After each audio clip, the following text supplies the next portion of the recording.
Hello and welcome to another edition of Jamaica Magazine. I'm Theodore Henry, your guide for this enlightening journey. Stay with us. We have a compelling lineup designed to keep you informed and engaged.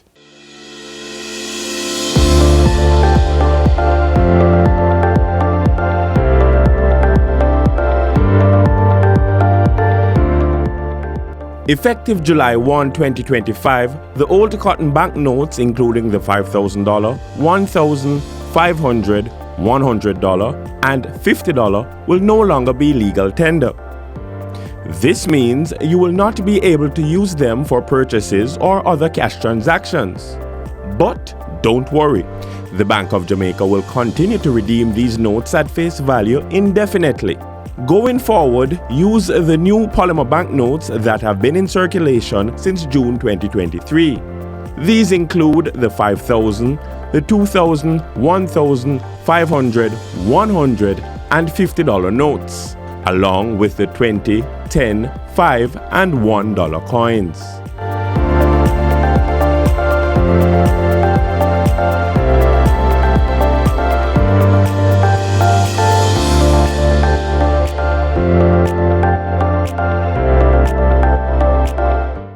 Thanks for staying with us. The Ministry of Legal and Constitutional Affairs continues its mission to advance Jamaica's transition to a republic. Minister Marlene Malahoo Fort shares the ministry's strategic vision, highlighting key accomplishments from 2024 and outlining legislative and policy priorities for the 2025-2026 fiscal year. So far, we have made good progress in critical areas. But the work remains in progress on so many important matters. The journey continues in the Ministry of Legal and Constitutional Affairs. The ministry is tasked with overseeing legal education. At the heart of training the country's judicial minds is the Norman Manley Law School at the University of the West Indies Mona campus. But legal education extends beyond the classroom. It goes into the various government entities and even the communities. After all, good public administration requires a well-equipped cadre of public servants. The values of responsible citizenship must be carefully and deliberately cultivated and imparted. The Legal Education Division of the Ministry is implementing a robust public legal education program on the Constitution and laws of Jamaica to include intra-government training and sensitization. Madam Speaker, during the reporting period of April 1, 2024 to March 31, 2025, the division engaged approximately 11,400 people through sessions with approximately 52 entities across ministries, departments, and agencies, the private sector, civil society, churches, clubs, high schools, and vulnerable groups. The sessions included webinars, face-to-face meetings, online meetings, and more recently, town hopping to reach a wider cross-section of Jamaicans. In collaboration with the Ministry of Education, Youth, Skills and Information, in all of its 7 regions, an island-wide school tour was launched. Later this year, Jamaica will once again be evaluated on its human rights record by the United Nations. Jamaica's 4th review under the Universal Periodic Review Mechanism of the United Nations will take place during the 50th session of the UPR Working Group on November 11 this year. The UPR is designed to prompt, support, and expand the promotion and protection of human rights in every country. The team is also working on the report under the International Covenant on Civil and Political Rights, and the draft is now about 80% complete. Behind the scenes, the Law Revision Secretariat continues to modernize and publish Jamaica's legal framework for public access. The Secretariat completed major initiatives in the reporting year to include revision of newly enacted and amended statutes for the year 2023. We are working with a backlog. Revision of newly enacted and amended subsidiary legislation. Now, a giant leap in digital access. The Jamaica Legal Information Platform, or JLIP, is almost complete. I am so pleased to announce that this portal has been successfully deployed to staging. That is to say, it has been released for beta testing, which is basically an internal launch, marking the completion of one phase of the project, allowing us to move to the next phase where content is being populated and the features of the application are being tested. JLIP will feature every Jamaican law since 1944, fully searchable by topic, legislation, or regulation. Another feature of the website where we provide help in the form of Gavi. So if you're searching on the website and you need help and you have a question, you want to ask and get something answered, you can get some help in that. The Office of the Parliamentary Council remains the legislative engine of government, translating policy into enforceable law. Over the reporting period, the office prepared multiple drafts in respect of 254 legislative instruments to effect changes initiated in the respective ministries.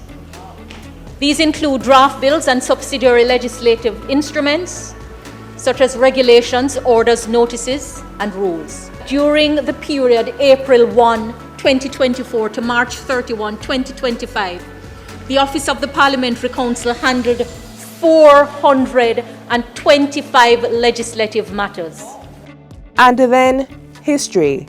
A bill to reshape the nation's identity continues to take center stage. The bill, entitled An Act to Repeal the Jamaica Constitution Order in Council 1962, marked the farthest step taken to achieve the national goals of Jamaicanizing our independence constitution and transitioning Jamaica from a constitutional monarchy to a republic.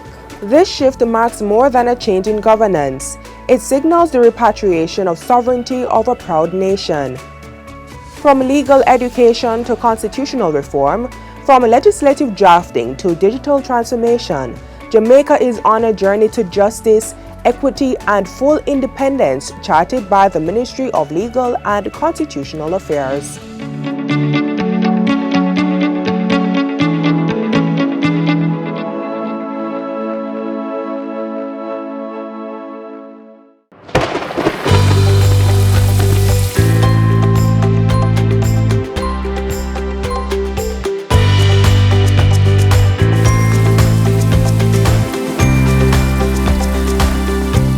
During CPR Week, we shine a light on the life-saving skills everyone should know, from chest compressions to rescue breathing. Oscar!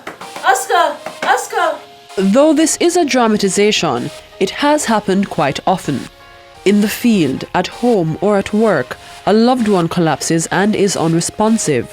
What follows? Usually chaos, confusion, heartache. Instead of immediately providing that critical resuscitation technique which may prevent death.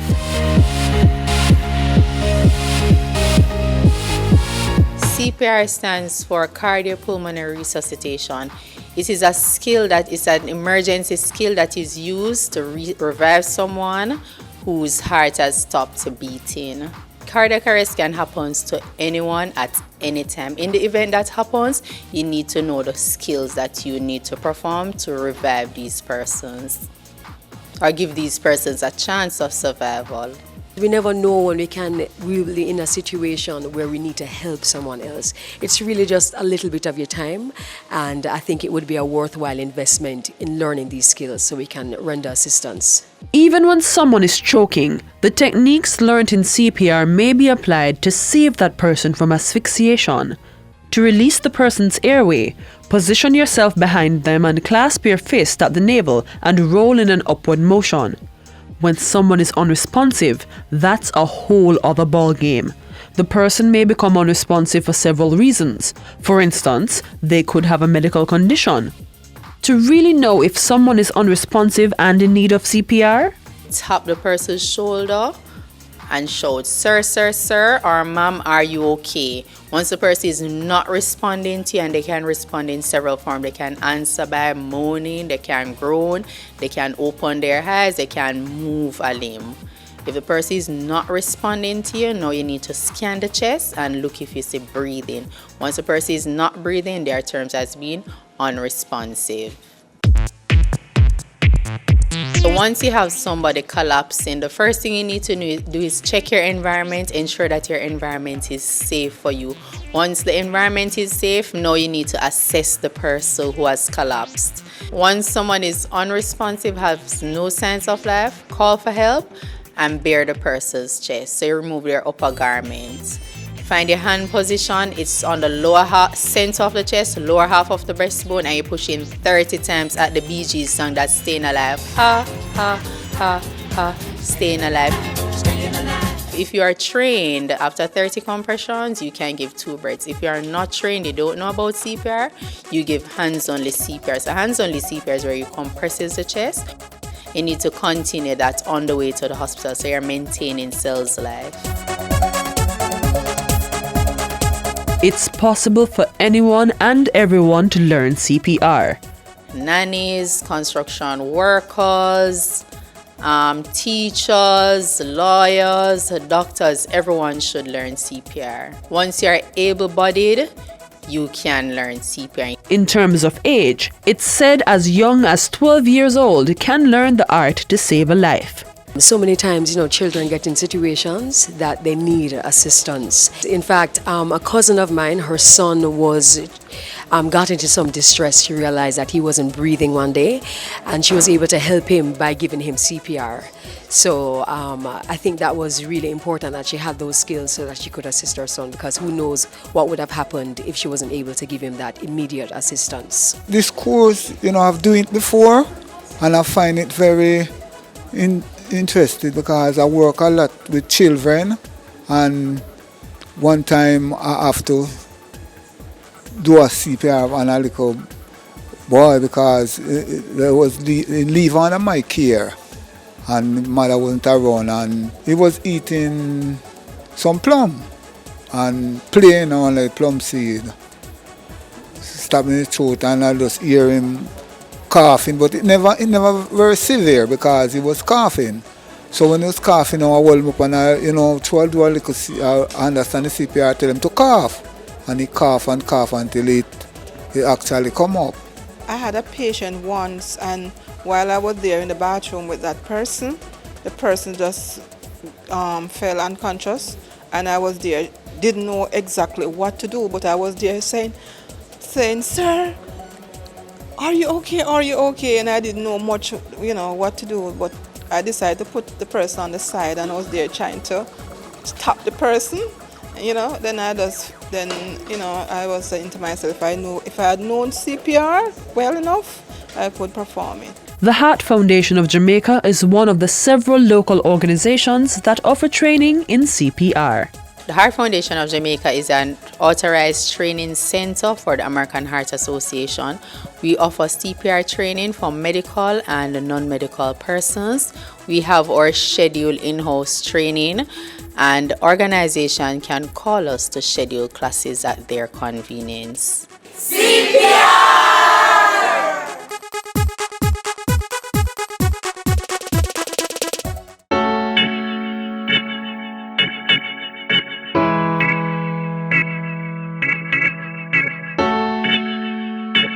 As a people, food can equate. But we must know when certain things too much. My advice to you is this. Swap out the little fry for some healthier options like baked chicken and baked potatoes. Avoid sugary drinks, my friend. Instead, grab a nice fresh coconut water to keep you hydrated and energized. We can also eat more fruits and vegetables. I know you love the ackee, but add some pineapple, banana, or string bean to balance it out, no? Fruits fresh and ready for your energy. Make a better effort to improve your nutrition. Every little change help for the better.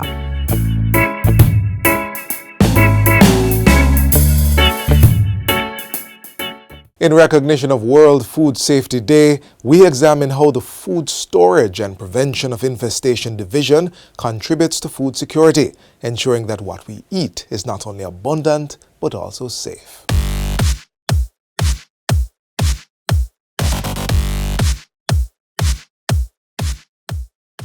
The Food Storage and Prevention of Infestation Division is mandated to ensure the wholesomeness of food entering commerce.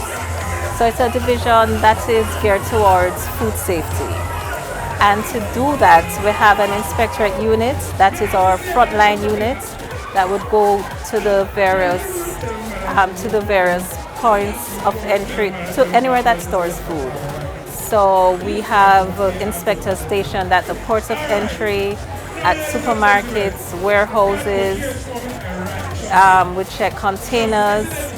Inspectors are almost anywhere where food is stored.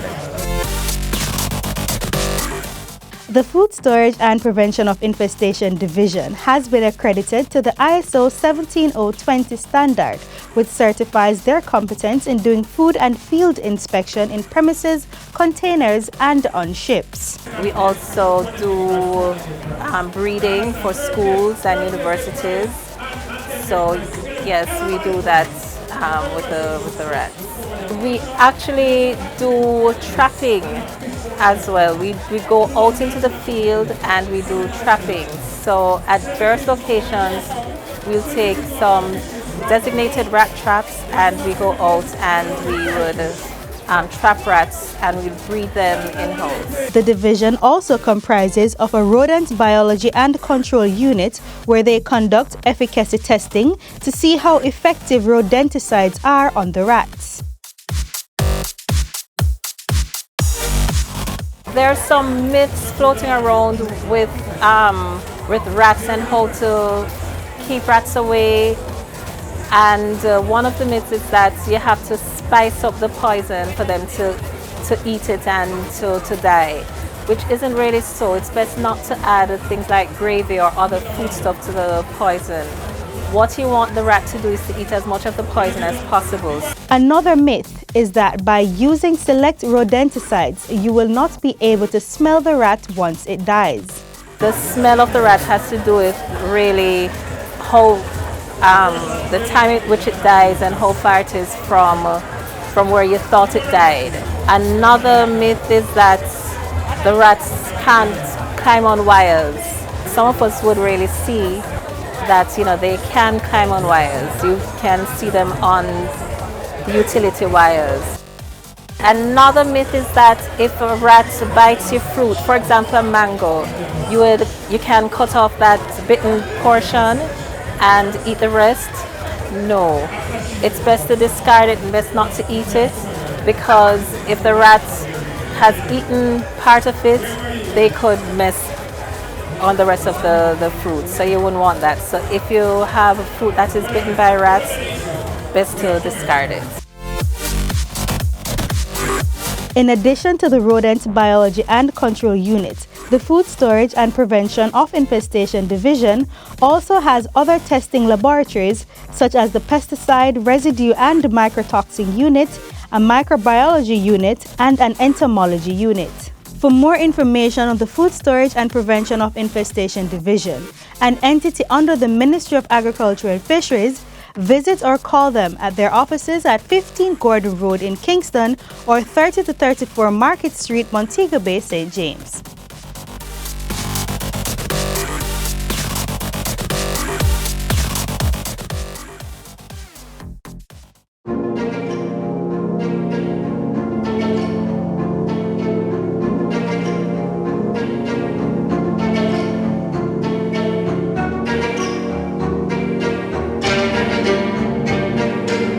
Hand, foot and mouth disease is a common viral illness that primarily affects infants and young children.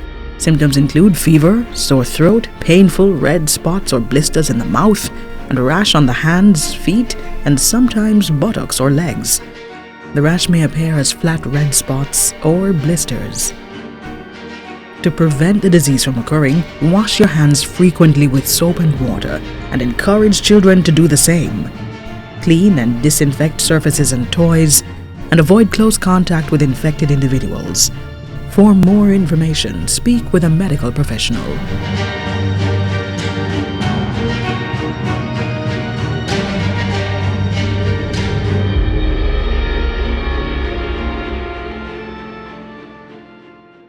As temperatures rise, so can our utility bills.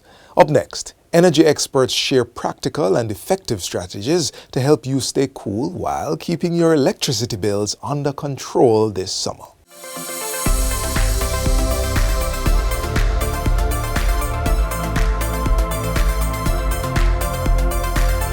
In the heart of the Caribbean, where sun-soaked beaches meet bustling city life, this time of year Jamaicans face a revolving challenge: managing their energy bills.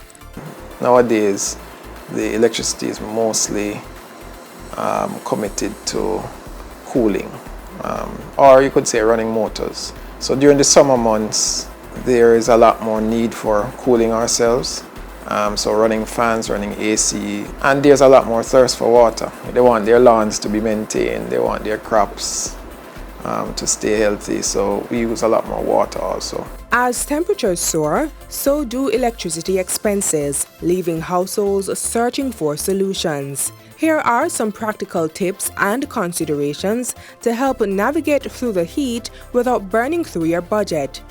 Many young people are not at school, and so the homes are more occupied in the summer generally. So we need to kind of encourage a culture of going outside more. And somebody may say, but outside is hot.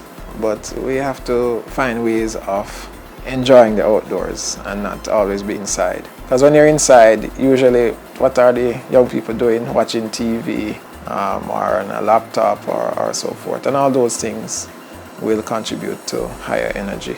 And of course, you have to keep the room that you're in cool. And sometimes that's not properly managed. It's vital to unplug idle electronics, as many off devices still sip power. We think that because you press the off button, that your device, your appliance is not using power.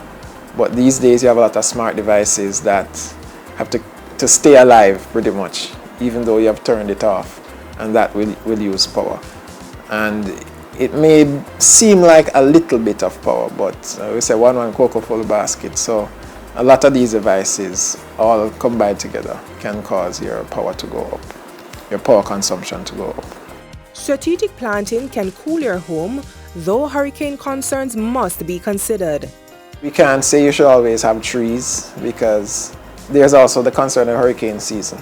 The hurricane season coincides with the summer, right, the hottest time. So we have to, in a very careful way, see how we can use vegetation in a way that can help in cooling the environment of your home or around your home, but at the same time doesn't increase the hazards that will come because of the hurricane season. Choosing between airy linen and sweat-absorbing cotton can also boost the summer comfort. So linen is a very light fabric and it's very airy. Especially in a drier climate, not very humid climate, it's very comfortable. Even in a hot environment, it can still feel comfortable. Cotton is the other one, and cotton is one that will absorb the sweat from your body, and then the sweat will then evaporate from the cotton fiber. And when it does, it actually makes you feel a lot cooler, almost like a natural air conditioner. You can isolate your movement in your home. So if you have to be indoors, stay in a certain room, keep that room cool. You don't have to keep the whole house cool. Or if you have to go from room to room, you can change the temperature to something that you can tolerate. By focusing on key areas and making smart choices, you can create a cooler and more comfortable living space. they can ensure that on those south-facing wall, east-facing wall, and your west-facing wall, that you use thicker curtains at your windows. Another thing to do is that if they can apply a reflective coating, like a film or even a tint on the windows, and they might be able to exploit that strategy, ensuring that you're not using a unit to cool a space that it is not sized for. Some people might choose to only have an air conditioning installed for the bedrooms. Don't try to use it to cool the bedroom and the living room and the kitchen and all the other and the entire house. Innovative technologies are also on the market, offering new ways to manage energy usage and costs effectively. These days, these include smart devices that have timers on them, which you can schedule them to turn on and turn off. Devices, occupancy sensors, for example, that can see when somebody is in a room and turn on. And there may be even more sophisticated ones that can sense how many people are in the room. Managing energy bills during the summer is essential for staying cool and cost-effective. Next time the summer heat feels overwhelming, remember these steps to keep your energy usage in check.